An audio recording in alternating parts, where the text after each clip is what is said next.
믿음에는 두 가지, 즉 내가 누구를 믿는지 그 믿음의 대상, 또 무엇을 믿는지 믿음의 내용, 이게 있어야 된다고 말씀드렸죠. 아브라함에 대한 이야기는 바로 그 믿음의 대상인 하나님, 또 무엇을 믿는지 믿음에 대한 내용 이야기로 구성되어 있습니다. 그래서 이번에 행적을 쭉 찾아가다 보면 믿음이란 이런 거구나, 믿음으로 산다는 것이 이런 삶이구나, 그래서 우리가 알게 됩니다. 아브라함을 믿음의 조상, 믿음의 원형, 이렇게 우리가 삼았습니다. 창조주 하나님께서 기꺼이 나는 아브라함의 하나님이다 이렇게 말씀하십니다. 아브라함처럼 우상 섬기고 상실의 아픔이 있고 아내가 임신하지 못해 자식이 없어서 미래가 없는 사람을 통해서 하나님은 자신이 알려지는 것을 기뻐하셨어요. 창조주가 피조물에 의해서 알려진다는 사실이 놀라운 일 아닙니까? 만일 너희가 내가 누군지 알기 원하면 아브라함을 보라, 이렇게 하시는 거예요. 우리도 부족하지만 살아계신 하나님께서 우리를 통해서 알려지길 원합니다. 아멘이 크게 나와야 됩니다. 아브라함은 하나님이 찾아오셨을 때 두 가지 명령을 받았죠. 하나는 떠나라, 내 고향 친척 아버지 집을 떠나라 그랬죠. 네가 노력하고 애쓰고 힘쓰고 네 힘대로 네 의지가 되고 내가 사랑하는 모든 것을 제공하는 그 환경에서 떠나라고 했습니다. 이 모든 것이 하나님께 있다, 그걸 믿고 떠나라. 그리고 가라고 했습니다. 내게 보여줄 땅으로 가라. 어디로 가라고 가르쳐주지도 않고 가서 확인하라는 거죠. 아무것도 보여준 것이 없는데 가는 거예요. 아브라함이 이 말씀에 순종합니다.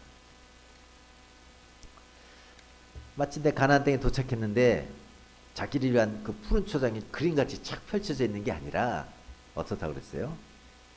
이미 가나안 사람이 살고 있어요. 그 땅에 머물 수가 없어요. 그래서 베델산지에 장막 치고 제단 쌓고 예배를 드립니다. 근데 거기 살 수 없어서 조금씩 남방으로 옮겨가서 그 네게브 사막까지 갔다는 거, 이게 지난주까지 내용입니다. 여기까지 보면 아브라함은 참 대단한 믿음의 사람이라고 우리가 생각됩니다. 왜냐하면 하나님의 축복의 대부분이 자녀가 있어야 되는데 지금 아브라함은 75살이 되어도 자녀가 없었습니다. 자녀가 없는 사람에게 자녀를 통해 주시는 복을 말씀하실 때 그것을 이해하고 받아들일 수 없는 것입니다. 진짜 믿음밖에는 그걸 받아들일 수 없는 상황이죠.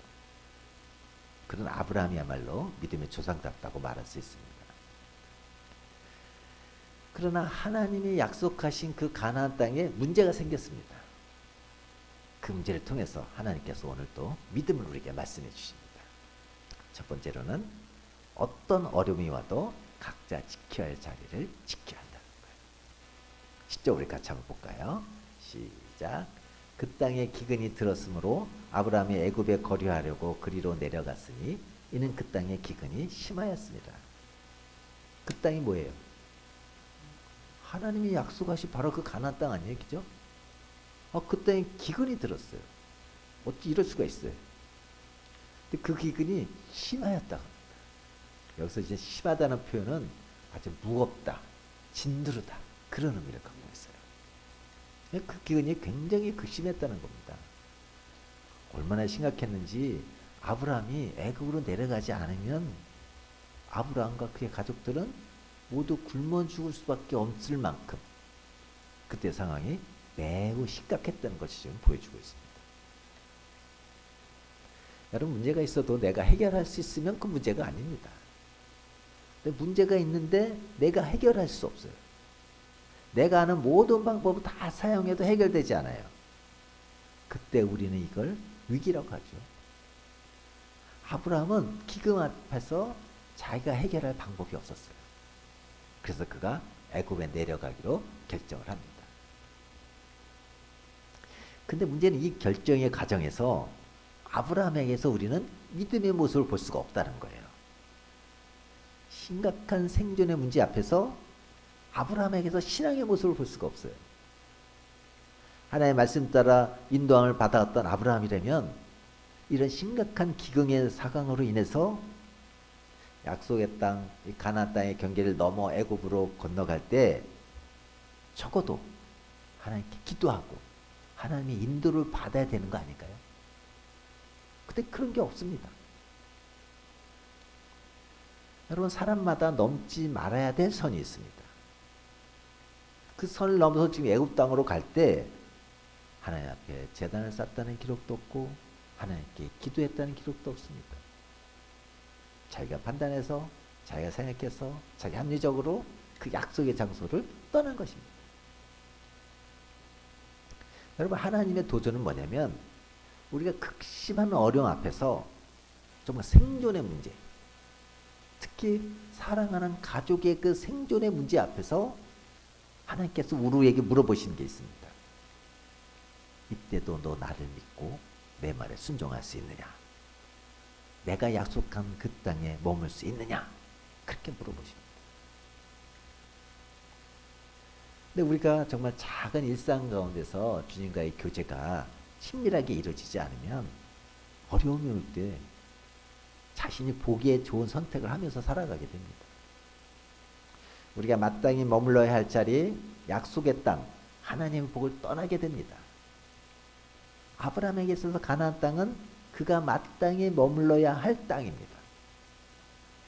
하나님께서 우리에게 자유의지를 주셨지만 그 자유의지 안에 반드시 지켜야 할 선을 동시에 주셨어요. 아담과 하와에게 있어서 지켜야 할 선은 무엇입니까? 하나님께서 에덴 동산 만드시고 아담과 하와에게 그곳에서 무엇이든지 할 수 있는 자유의지를 주셨습니다. 그러나 그들이 지켜야 할 선이 있었습니다. 그건 뭡니까? 선악과입니다. 그 선악과는 먹지 않고 선을 지키는 것이 믿음을 지키는 거예요. 우리는 현실의 삶 속에서 하나님의 말씀만을 절대적으로 믿을 때 하나님이 지키라고 하는 그 선을 지킬 수가 있습니다.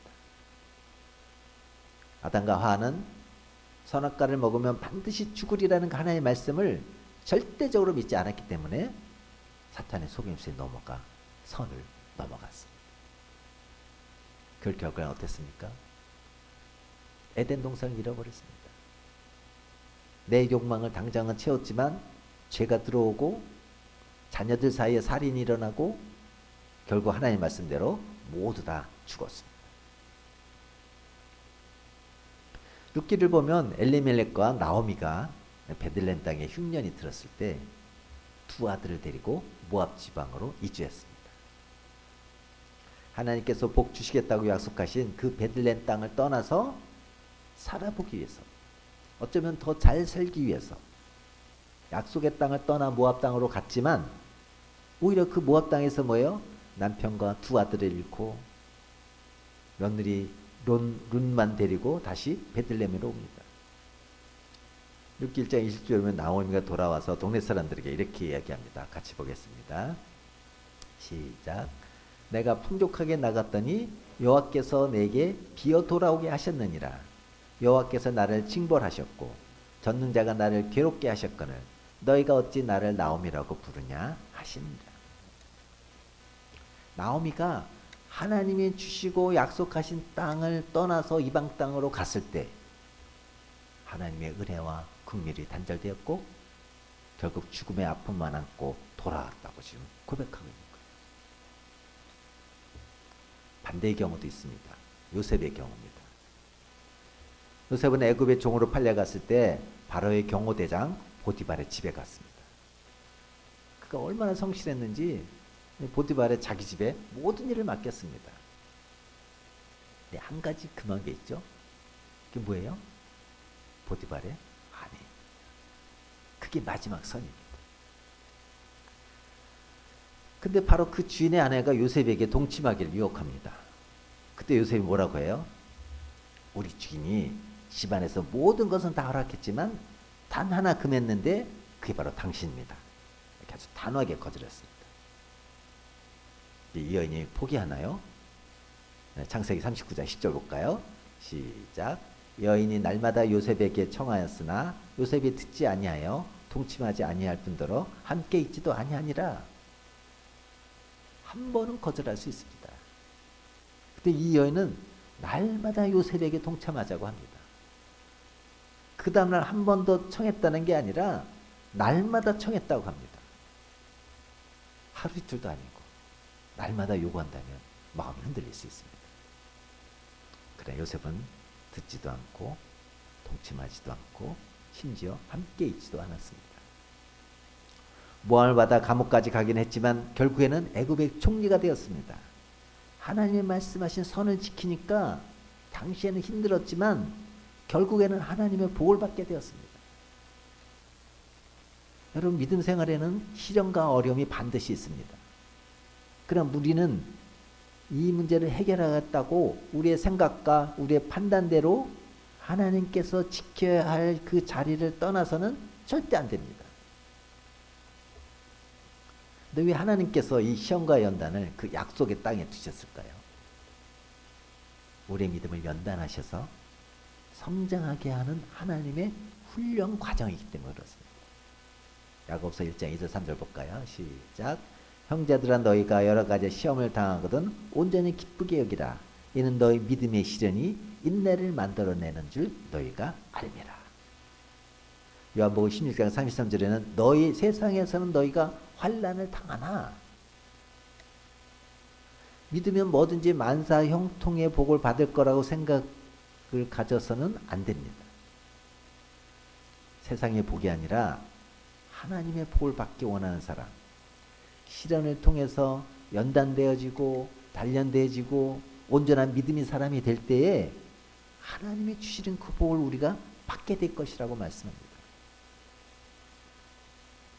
여러분, 우리가 믿음 생활을 할 때 내가 하나님을 믿는데 하나님이 우리에게 복을 주신다고 했는데 전능하신 하나님이라고 했는데 왜 내 삶에 이렇게 어려움이 많을까? 시련이 많을까? 한 곱이 넘어가면 또 한 곱이 왜 이렇게 어려움이 많을까? 이 상사 겨우 견뎠더니 또 더한 상사가 올라와가지고 괴롭게 합니다. 근데 여러분 한번 자신 한번 돌아보십시오. 그 어려운 상황에서도 다시 예배 자리에 찾는 믿음은 어디서 나온 거죠? 하나님께서 모든 것 다 응답하셔서 하나님께 가면 모든 것 다 응답받고 복을 받는다. 그렇게 해서 만들어진 믿음입니까? 아니면 시련을 통해서 어려움을 통해서 만들어진 믿음입니까?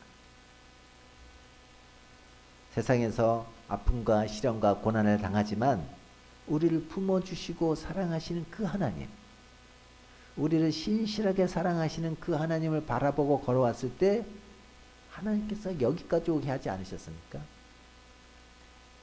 시련이 우리를 새롭게 만들고 우리의 믿음을 견고하게 만든 하나님의 귀한 훈련 계획에 우리 자신들을 넣어서 우리를 하나님의 종으로, 하나님의 사람으로 만드는 것을 보게 되는 것입니다. 전도 훈련을 통해서 어떻게 합니까? 하나님께서 우리를 전도하는 한 당신의 아들, 딸로 만드시는 겁니다.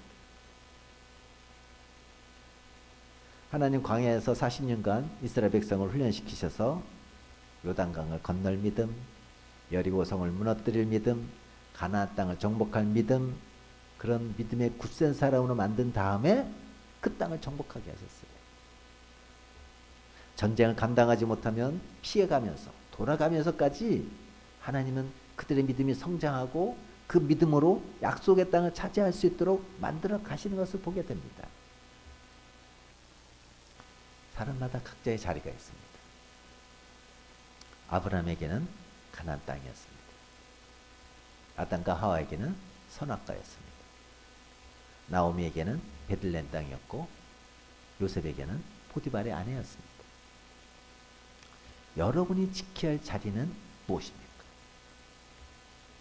그건 어떤 지리적 공간일 수도 있고 어떤 시간적 공간일 수도 있고 어떤 심리적 공간, 사회적 공간일 수도 있고 어떤 사람일 수도 있고 어떤 영적인 자리일 수 있습니다. 기도의 자리, 예배의 자리, 감사의 자리. 여러분, 그 자리는 어떤 어려움과 시련이 와도 반드시 지켜야 할 자리입니다. 사랑하는 여러분, 내 인생에 기근이 찾아올 때 내가 내 문제를 쉽게 풀 수 없어서 좌절하고 절망하지 마시기 바랍니다. 쉽게 해결할 수 있는 길, 믿음의 자리를 떠나서 내 능력으로, 내 힘으로 몸부림쳐 봐야 우리에게 남는 거 아무것도 없습니다. 왜냐하면 우리는 이미 하나님의 사람이고 믿음의 훈련 속에 들어가 있기 때문입니다. 그래서 뒤로 물러나지 않고 오히려 하나님이 우리에게 약속하신 자리, 기도의 자리, 예배의 자리, 감사의 자리를 지키면서 하나님 앞에 능력을 얻고 이길 수 있는 힘을 얻는 저와 여러분 되기를, 믿음이 용사되기를 축복합니다. 두 번째, 믿음이 올 때 믿음으로 살지 못하면 귀중한 것을 잃어버립니다. 아브라함은 애굽에 내려간 것을 처음에는 지혜로운 판단이라고 생각했을 것입니다. 당장 굶어 죽을 상황에서 그 애굽의 나일강의 그 풍부한 수자원을 바탕으로 기근의 영향을 받지 않는 것을 보면서 옛날 과거에 그 하란에 있을 때의 그 풍성함을 생각했을지 모릅니다. 그러나 그는 영적으로 소중한 것을 많이 잃어버렸습니다. 무엇보다도 그는 첫 번째로 예배를 잃어버렸습니다. 아브라함은 베델 동쪽 산에 제단을 쌓은 후에 남방으로 옮기고 또 애굽에 들어가서도 제단을 쌓았다는 기록이 없습니다. 후에 애굽에서 나와서 처음 단을 쌓았던 베델에 가서야 다시 제단을 쌓는 것을 보면 그는 일상에서 하나님과의 교제가 금이 가기 시작하지 않았나, 그것을 우리가 보게 되는 거죠. 자기 생각대로, 자기 뜻대로 살겠다는 것입니다. 예배라는 것은 우리 삶을 인도하시고 보호하시고 공급의 근원이신 하나님을 의지하며 내 힘으로 살아가는 것을 내려놓고 내 삶을 하나님께 맡기는 자리, 그것을 확인하는 자리가 예배의 자리입니다. 근데 그 공급의 자리, 하나님의 능력의 자리를 아브라함은 잃어버렸어요. 여러분은 예배를 잃어버리는 것을 쉽게 생각할 수 있지만 예배를 잃어버리면 인생의 모든 것을 잃어버립니다. 왜냐하면 하나님과 관계가 끝나고 복의 근원이신 하나님으로부터 멀어지기 때문입니다. 이렇게 하나님과 관계가 끊어졌을 때 그 다음에 무슨 문제가 생깁니까? 두려움과 불안이 그의 마음속에 찾아왔습니다. 여러분, 하나님 의지하다가 하나님과 믿음의 관계가 끊어지면 그 다음부터는 내 중심으로 살아가게 됩니다. 내가 이 문제 극복해야 되고 내가 해결해야 되고 내가 이 문제를 풀어가야 되는 변화가 오게 됩니다. 근데 내가 내 인생을 책임질 때 어떤 현상이 나타납니까? 두려움이 찾아와요. 불안이 찾아와요. 왜요? 나보다 강한 사람이 많기 때문이죠. 그래서 아브라함이 생각한 게 무엇입니까? 자기 아내에게 이야기합니다. 당신 얼굴 예쁘니까 사람들이 당신 탐낼 거야. 그 당신이 내 아내라고 하면 나 죽이고 당신 차지할 거야. 내가 당신 누이라고 할 테니까 당신 때문에 내 생명 좀 보존하자. 아직 일어나지도 않는 일에 대해서 지금 두려움으로 이런 계획을 짜고 있는 거예요. 여러분, 여기 사라가 이 당시 나이가 어떻게 되죠? 65세입니다. 그죠? 아니, 나 65세가 이쁘면 얼마나 이쁘길래 생각할지 모르겠습니다. 그러나 아브라함의 나이가 지금 몇이죠? 75세입니다. 사라는 65세. 아브라함의 수명이 어떻게 되는지 아세요? 175세까지 삽니다. 그러니까 이제 당시 아브라함은 자기 인생의 43% 정도를 산 나이예요. 한국 사람 평균 나이가 2024년 83.7세입니다. 오늘날 한국 사람의 나이로 환산하면 지금 아브라함의 나이는 36살이에요. 그러나 사라는 10살 차이인데 그걸 43%라면 한 4살 어린 걸로 되는 거죠. 뭐 이게 정확한 수치적으로 계산할 수 없지만 그냥 이렇게 한번 해봤습니다. 예. 아브라함은 지금 일어나지도 않은 일로 인해서 아내를 누이라고 속이고 생명을 보존하고자 합니다. 이 생각과 계획이 어디서부터 나왔다고요? 두려움에서 나왔어요. 두려움이 만들고 불안이 만드는 선택과 그 결정을 하게 되는 거예요. 이게 결정적으로 어려워지는 요인이 되는 겁니다. 그러면서 뭘 하게 됩니까? 거짓말을 하게 됩니다. 바로 앞에서 거짓말하게 되고 사람들 앞에서 거짓말하게 됩니다. 이 사람이 내 누이라고, 사실 반은 맞죠. 사촌 누이니까. 근데 온전한 건 아니죠. 아내예요. 아내라고 얘기해야 되는데 얘기하지 못하고 두려움 때문에 누이라고 말하니까 어떤 일이 일어납니까? 이제 하나님과의 불신으로 이제 발전합니다. 하나님을 믿지 않는 것만으로 중단된 게 아니라 하나님을 믿지 못하는 불신으로 이어지는 거예요. 잠언 3장 5절 6절 시작. 너는 마음을 다하여 여호와를 신뢰하고 내 명체를 의지하지 말라. 너는 범사의 그를 인정하라. 그리하면 내 길을 지도하시리라. 이번 주 암송 구절이죠. 다 외우셨죠? 녹음문이 안 올라오네요. 근데 하나님과 거리가 멀어질 때 불안과 두려움이 자제하게 되고 하나님을 믿지 못하면 불신이 되면서 더욱더 자기의 삶은 어려워지게 되고 있습니다. 또 결정적인 것은 뭡니까?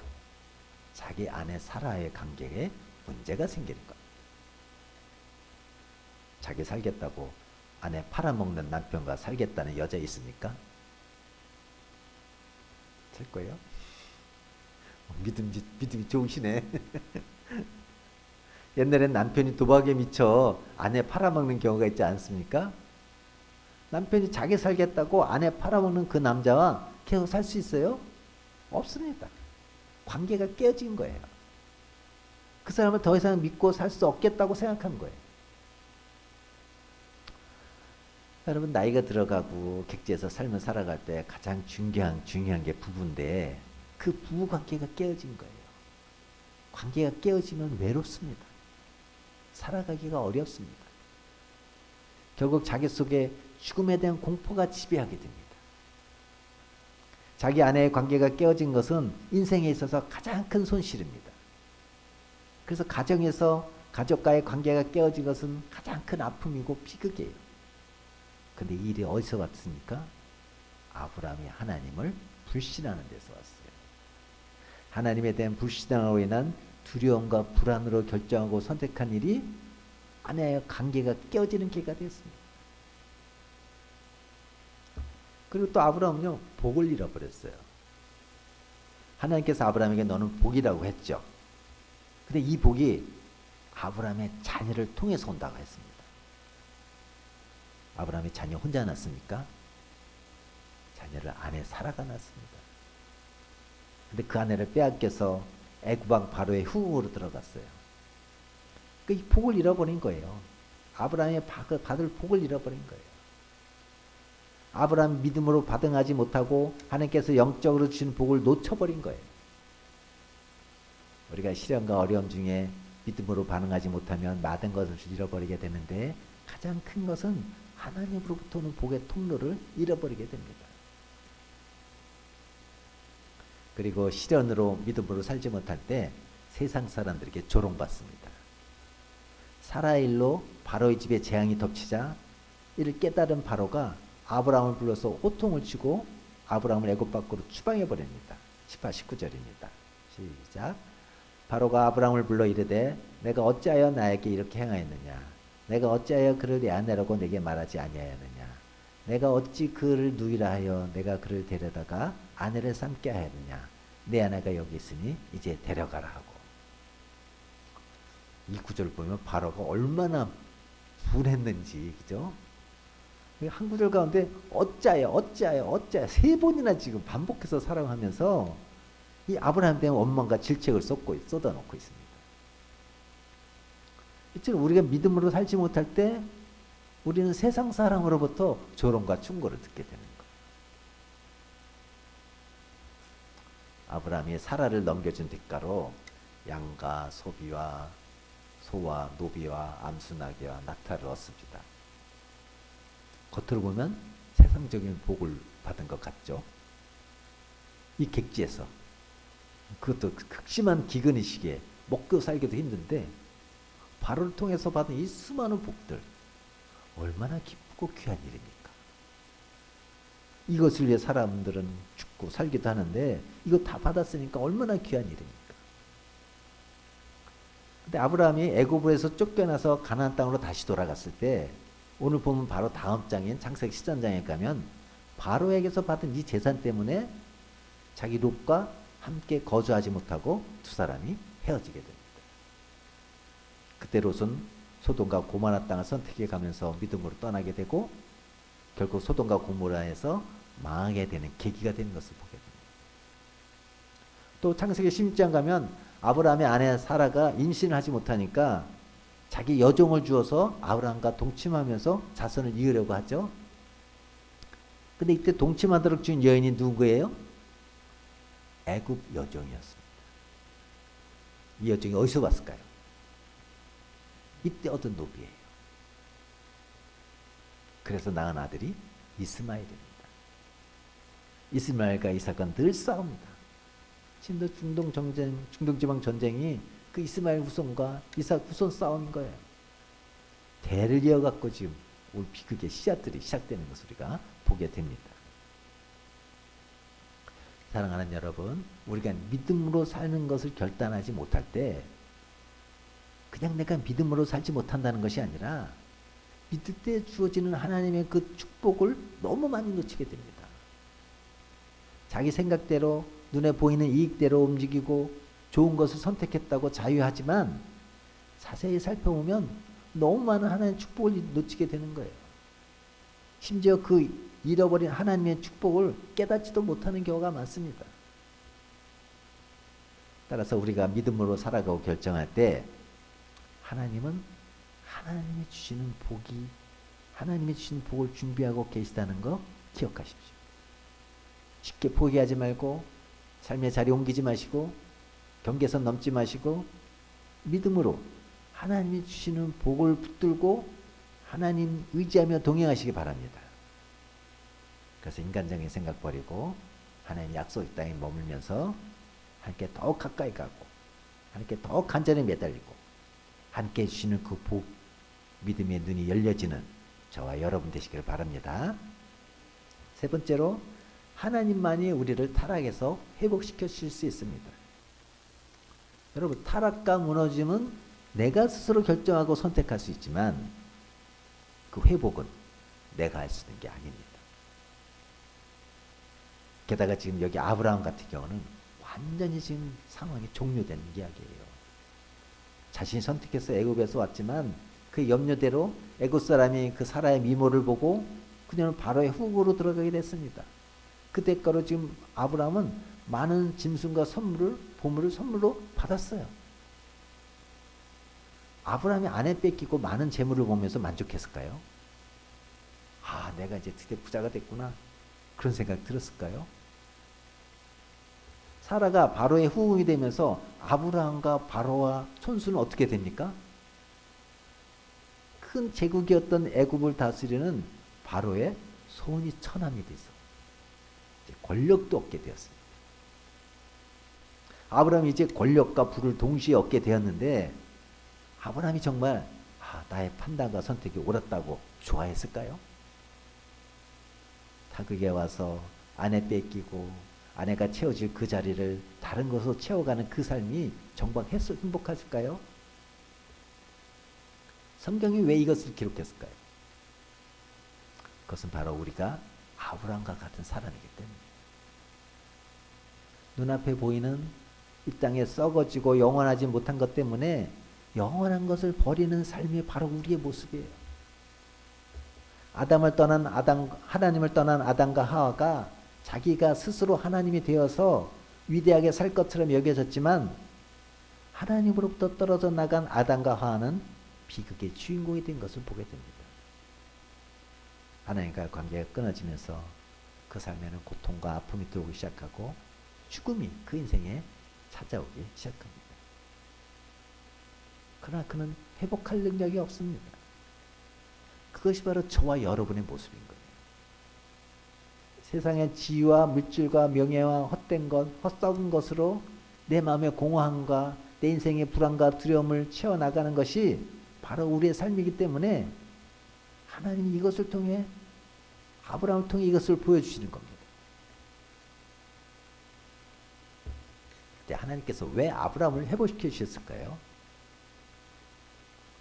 아브라함은 하나님의 약속도 잊어버렸지만 하나님은 하나님이 약속하신 것을 잊어버리지 않았기 때문에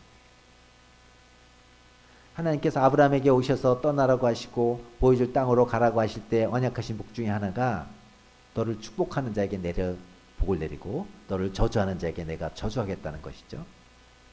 너를 까닭없이 저주하는 자에게 내가 사법적 판단에 의한 신적 심판을 내리겠다. 그런 의미라고 했어요. 통합적으로 말하면 하나님께서 네 문제, 내 문제 받아들이고 내가 그렇게 하겠다. 그 약속인 겁니다. 어떤 분이 어려움에 처했습니다. 그의 한 친구의 도움이 필요한 그런 상황이 되었습니다. 그래서 그 친구한테 간곡하게 부탁을 합니다. 그 친구가 알았다 했는데 이분은 안 믿는 거예요. 그래서 이렇게 얘기합니다. 친구야, 내가 내 일을 내일로 받아들이고 도와줄게 했답니다. 그때서야 그분이 믿었대요. 그리고 그 일은 은혜롭게 잘 마무리됐다. 사람은 연약합니다. 내일로 받아들여서 한다는 거 책임지고 열심히 하겠다는 것이지만 능력이 안 될 수도 있거든요. 그러나 하나님은 어떤 분이에요? 하나님 그럴 마음도 있으시고 그걸 행하실 수 있는 능력도 있는 분이시잖아요. 하나님이 아브라함에게 약속하신 거예요.